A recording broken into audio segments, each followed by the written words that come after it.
خوش آمدید ناظرین، آپ دیکھ رہے ہیں کشمیر پر خصوصی پروگرام. میں ہوں شہزاد رضا. ہمارے ساتھ موجود ہیں سینئر اینالسٹ طارق پیرزادہ صاحب. کسی تعارف کے محتاج نہیں ہے طارق پیرزادہ صاحب، بہت شکریہ.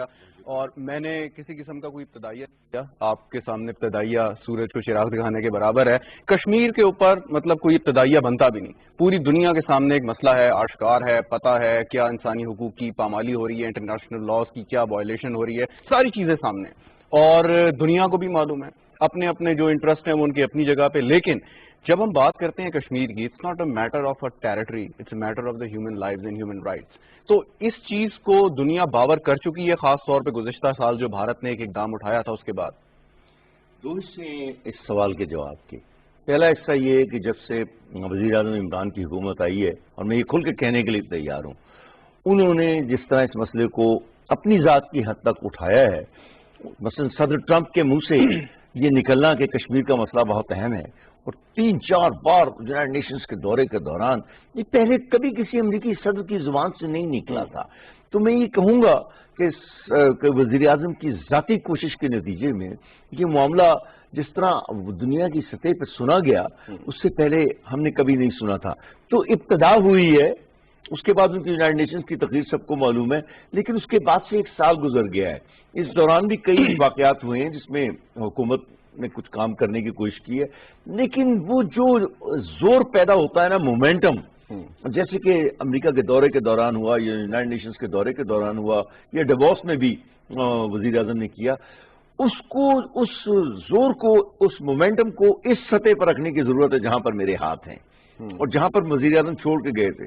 اگر آپ اس کو نیچے جانے دیں گے تو اس کے فوائد منہا ہونے شروع ہو جائیں گے، اور اگر یہ وہیں رہتا ہے دباؤ، مثلا آپ دیکھیں، میں ایک بڑی بری سی مثال ہے، اسرائیل دنیا کی بدترین ریاست ہے، فلسطینیوں کے علاقے پہ قبضہ کیا ہو، لیکن وہ اپنے ناجائز نقطہ نظر کے لیے کرتے کیا ہیں؟ ہر وقت وہ اپنے آپ کو ایک دنیا کی نظروں میں ہر وقت ایک مظلوم ریاست کی صورت میں مسلسل پیش کرتے رہتے ہیں، جو صدی کا سب سے بڑا جھوٹ ہے.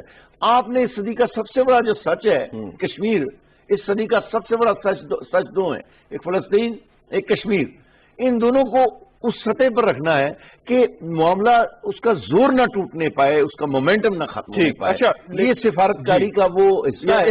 اس پہ میں آتا ہوں کہ پاکستان کا علائی عمل کیا ہونا چاہیے، لیکن اس سے پہلے کہ وہاں پر اجتماعی قبریں برآمد ہوتی ہیں، وہاں پہ سینکڑوں لوگوں کو بغیر کسی شناخت کے وہ ایک جگہ پہ دفن کر دیا جاتا ہے. انسانی حقوق کو بند کر دیتے، کمیشن کو بند کر دیتے ہیں تاکہ کسی قسم کی تحقیق نہ ہو. یو این کے انڈیپینڈنٹ آبزرورز کو آپ وہاں پہ ایکسیس نہیں دیتے، جبکہ آزاد کشمیر میں وہ جب چاہیں آ جا سکتے ہیں اور اپنی رپورٹ پیش کر سکتے ہیں. اس کے باوجود ہمیں ایک نیریٹو دیا جاتا تھا کہ جی بھارت کیونکہ بڑی مضبوط ایک اکانومی ہے اور اس کی وجہ سے دنیا کی جو بڑی طاقتیں ہیں وہ بھارت کو ناراض نہیں کرنا چاہتی. لیکن گزشتہ 1 سال سے جو رویہ رہا ہے اس میں آپ کو کوئی چینج محسوس نہیں ہوئی؟ میں اس کے متعلق ایک افغانستان کی بات کروں گا ہندوستان کے حوالے سے، اور ایک براہ راست کشمیری کی بات کر لیتے ہیں دوبارہ. دیکھیں، مسئلہ یہ ہے کہ ہم اس ساری صورتحال میں اس سے خوفزدہ ہونے کی ضرورت نہیں ہے کہ ہندوستان کتنی بڑی ریاست ہے. تمام عرب دنیا بہت بڑی ہے اسرائیل سے. میں ایک منفی مثال بار بار اس لیے لے رہا ہوں تاکہ اس سے یہ نقطہ واضح ہو جائے. اچھا، اس کے ساتھ ساتھ آپ فلسطینیوں کو دیکھ لیں. 150 ملک تمام تر امریکی دباؤ کے باوجود اور دوسرے ملکوں کے دباؤ کے باوجود فلسطینیوں کے ساتھ کھڑے ہیں سفارتی حد تک، کیونکہ ان کے پیچھے نہ کوئی ایٹمی ریاست پاکستان ہے، کیونکہ پاکستان تو ایک ایٹمی ریاست ہے جو کشمیریوں کے ساتھ کھڑی ہے. بالکل. ان کے پاس تو کوئی نہیں ہے، اس کے باوجود وہ اپنی سفارتکاری کے زور پر وہاں پر آئے ہوئے ہیں. چنانچہ میں یہ کہوں گا کہ ہندوستان کے حجم، اس کے وسائل، ان دونوں باتوں کا کشمیر کی آزادی سے کوئی تعلق نہیں. اس کی وجہ یہ ہے کہ اگر روپے پیسے سے اور حجم سے تعلق ہوتا تو ویتنام کبھی امریکی جنگ سے آزاد نہ ہوتا. آج طالبان کے ساتھ انہیں یقین کریں کہ جب ملا برادر کی تصویر میں نے سیکرٹری آف اسٹیٹ پومپیو کے ساتھ دیکھی تو مجھے بالکل وہ دن یاد ہے جب امریکیوں کا حملہ ہوا تھا افغانستان میں اور طالبان کی حکومت ختم ہوئی تھی. تو آج جب صبر کے ساتھ، قربانی کے ساتھ، اپنی قوت کے ساتھ، آپ دیکھیں کہ لوگ کہتے ہیں نا طالبان یہ کر دیا وہ کر دیا، آپ یہ دیکھا کریں کہ ان کی سفارتکاری کتنی زبردست ہے. دنیا میں میں تھوڑا سا نا بھارت کی سائیکی یا ان کی لیڈرشپ کی سائیکی میں وہ ذرا سمجھنا چاہ رہا ہوں آپ سے. وہ یہ کہ بھارت کے پوائنٹ آف ویو سے دیکھیں تو کشمیر وہ ان کا حصہ ہے ان کے پوائنٹ آف ویو سے کہ وہ سمجھتے ہیں. بالکل. تو یعنی کہ کشمیر میں جو لوگ رہتے ہیں وہ بھارتی شہری ہیں. بالکل صحیح. ٹھیک ہو گیا. تو اپنے ہی شہریوں کے اوپر اس قسم کا ظلم کرنا یہ کیا مینٹالٹی ہے؟ آپ تو ان کے دل جیت سکتے تھے, آپ تو پاکستان سے متنفر کر سکتے تھے. آپ نے جتنا خوبصورت نقطہ بیان کیا نا شہزاد, یہی بات ہے ہماری سفارتکاری کے اندر, اور چاہے وہ عمران کریں, وزارت خارجہ کرے, روز کی بنیاد پر وزارت خارجہ کے بیانات ہوں یا مہینے میں 2 پریس کانفرنس بین الاقوامی ہوں. میں مثال دے رہا ہوں, جس میں آپ نے اجتماعی قبروں کا بھی ذکر کرنا ہے, حقوق کی پامالی کا بھی ذکر کرنا ہے, تسلسل سے کرنا ہے, کسی طرح کا ان کی نفسیات کو دنیا کے سامنے پیش کرنا ہے. اب کیونکہ بین الاقوامی ادارے, ایمنسٹی انٹرنیشنل, وہ اب دے رہے ہیں خبریں. جب وہ دے رہے ہیں تو آپ نے تو اس کو ایک سہارا دے کر اوپر لانا ہے سارے عمل کو. تو ہندوستان کی جو نفسیات ہے, وہاں کی آبادی کو تبدیل کرنا, تو حقوق کی پامالی کا ذکر کیا تھا نا, اس میں ہندوؤں کو لا کر آباد کرنا. اور میں راجہ فاروق حیدر کی اس بات سے متفق ہوں, میں ان کا بہت بڑا قائل نہیں ہوں, میں آپ کو صاحب بتاتا ہوں, لیکن انہوں نے ایک بات صحیح کہ ہمارے پاس 2 سے 3 سال موجود ہیں, ورنہ وہ وہاں کی آبادی تبدیل کر دیں گے. لیکن اگین بات یہ تو بالکل آپ نے صحیح مشورہ دیا کہ حکومت پاکستان کیا کر رہی ہے اور کیا مزید کرنا چاہیے. لیکن میرا سوال یہ ہے کہ آپ کو یاد ہوگا ایک بھارتی سابق چیف آف آرمی اسٹاف نے کہا کہ یہ تقریباً 2 سے 2.5 ہزار ہارڈ کور بقول ان کے ملیٹنٹس ہیں, بقول ان کے, اور انہوں نے اس کے باوجود 9 لاکھ کے قریب فوج لگا رکھی ہے وہاں پہ 2-2.5 ہزار کے لیے. عقل نہیں مانتی. لیکن میرا سوال یہ ہے کہ آپ اگر کشمیر کو اپنا حصہ کہتے ہیں, کشمیریوں کو بھارتی شہری, تو آپ تو ان کے دل جیت لیتے. اس سے ثابت یہ ہوا کہ وہ کشمیر آپ کا حصہ نہیں ہے. پہلے تو یہ ثابت ہو جاتا ہے. اپنے لوگوں پر تسلیم نہیں کر پائے, اپنے لوگوں پر دمباری نہیں کی جاتی, ان کی لاشیں نہیں گرائی جاتی, آپ ان سے مذاکرات کرتے ہیں. ہمارے یہ قبائلی علاقوں میں یہ پاکستانی طالبان جو تھے, جن میں سے کچھ اب بھی موجود ہیں, ہم ان کے ساتھ مذاکرات بھی کرتے رہتے ہیں, بات بھی کرتے ہیں. بلوچستان کے اندر جو ناراض ہیں ان کو لاتے رہتے ہیں, کوئی ہتھیار ڈال رہا ہوتا ہے, کچھ کر رہا. یہ ریاست کا رویہ ہوتا ہے. اگر وہ لوگ آپ کے ہیں اور اگر وہ آپ کے نہیں ہیں تو آپ وہ کرتے ہیں جو بھارت کر رہا ہے کہ روزانہ کشمیریوں کی لاشیں گرا رہا ہوتا ہے. تو اس سے ثابت ہوتا ہے کہ کشمیر بھارت کا نہیں ہے. ایک اور بات ہے, اب سے پہلے ہمارے نقشے میں ایک تبدیلی نہیں آئی تھی. اب ہم نے تبدیلی کر کے یہ واضح اشارہ پیغام دے دیا, جو کہ حکومت بہت سی پچھلی حکومتوں کو بھی کرنا چاہیے تھا, اور یہ بڑا زبردست اقدام ہے کہ کشمیر ہمارا حصہ ہے.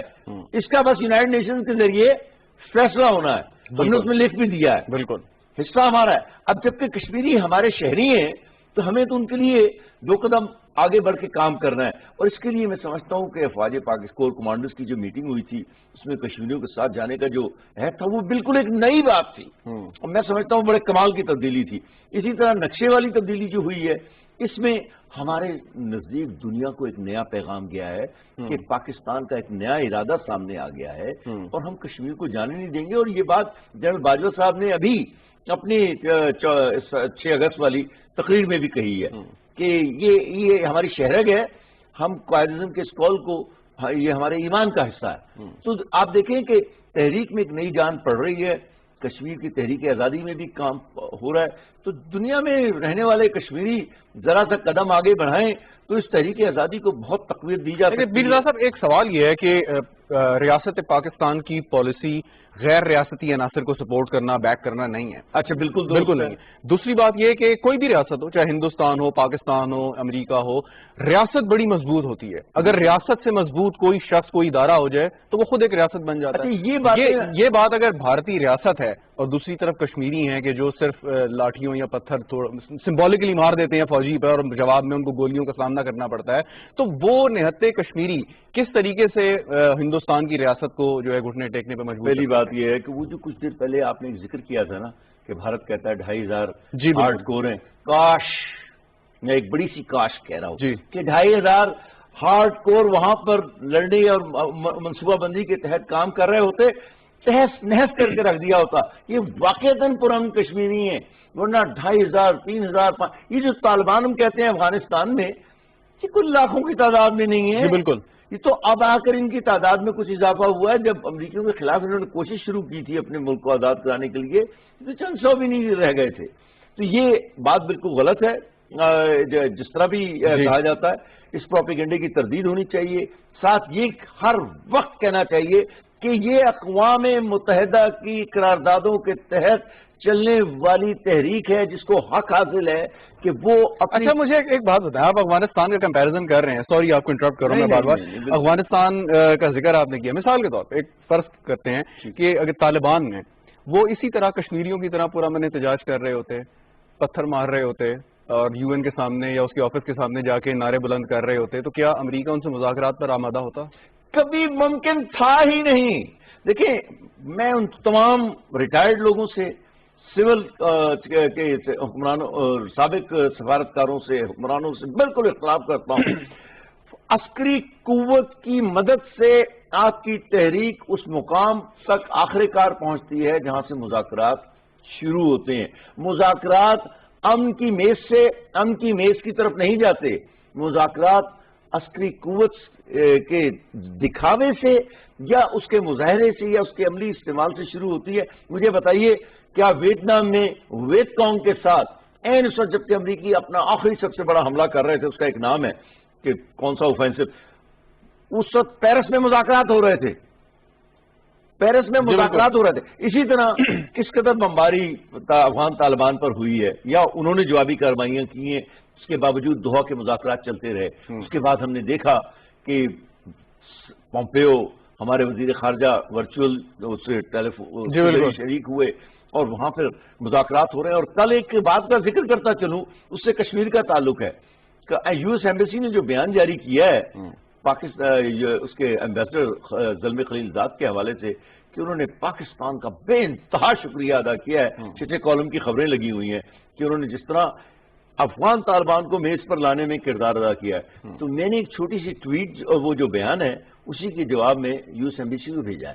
اس میں نے ایک لائن یہ لکھی ہے، اب یونائٹڈ اسٹیٹس کی جس طرح ہم نے مدد کی ہے اور ان کے لیے ایک ماحول پیدا کیا ہے جس میں نہ مغرب کو خطرہ ہوگا نہ افغانستان میں عدم استحکام ہوگا، اس زبردست قربانی کو پیش نظر رکھتے ہوئے اب کشمیر میں بھی ہمیں یونائٹڈ اسٹیٹس کی ضرورت ہے.